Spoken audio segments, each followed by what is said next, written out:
Hello and welcome back to my workshop. Myself and my anonymous friend put a lot of work in trying to remove the rocking arm.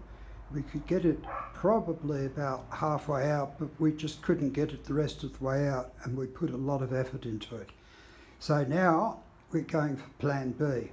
Plan B consists of undoing the bolts to remove the body of the Butler Metal Shaper from its base, and then tipping the body over and removing the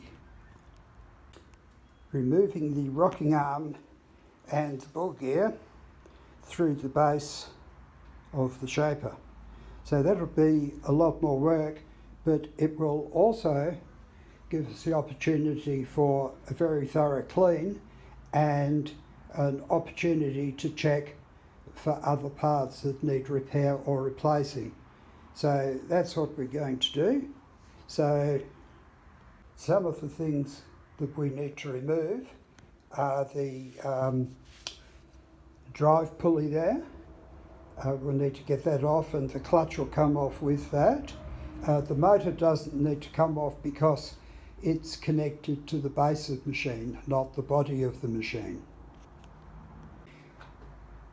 The other thing that needs to come off is the table from the Butler Shaper. So you can see here it's a fair sized table and it's quite heavy. So it's just a matter of undoing all the bolts, and then we will use the mobile gantry to lift the table off. And for the lifting equipment, I'm going to use the T-nuts that I bought for the Shaper. And along with the T-nuts, I've ordered some eye-nuts. So the eye-nuts will screw onto the top of the stud, and they'll provide an eye where we can put some straps through to lift the table. I've bought some new straps. These straps are rated at 1 tonne, and they're 2 metres long, which should be just about right for use with the mobile gantry. So that'll be good. So I've got the straps. In Australia it's very difficult to get 1/2-inch eye bolts. So I've ordered some 12mm eye bolts, and I'll make up some new studs with 0.5mm UNC thread on one end and 12mm thread on the other end. So I've ordered some 4140 round bar to make up the new studs. I'm hoping that'll arrive in Friday, which is in 2 days' time, and I'll be able to machine up 4 lifting studs. And also I'm waiting on the 12mm eye bolts to arrive. Again, I'm hoping that will be by the end of the week. So there's going to be a fair bit of work here in getting the table off.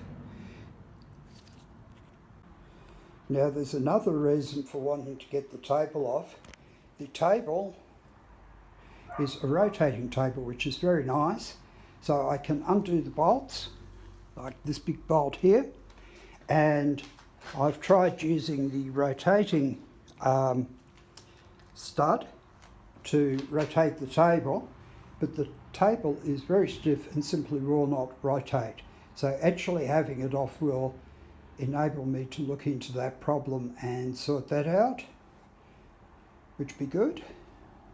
Now if I look at the metal underneath the studs, there's quite a thickness of metal there, so it should be fairly simple to mill back to the depth of the breakout and bolt some new metal on there, and at least it'll look better, which is important to me, and it'll be stronger than it currently is, so that'll be good.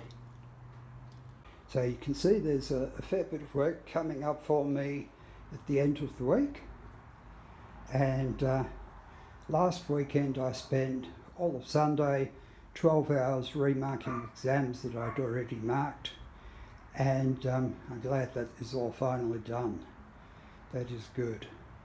So we'll see you.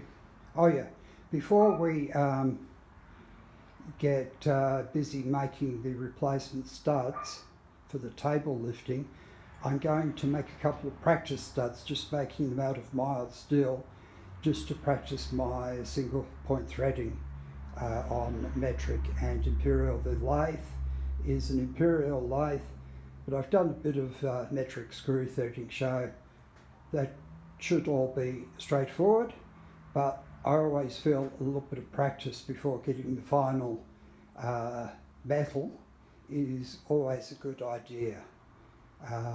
Practice makes perfect. So that is what I've been up to, and I'll see everyone in about a week's time.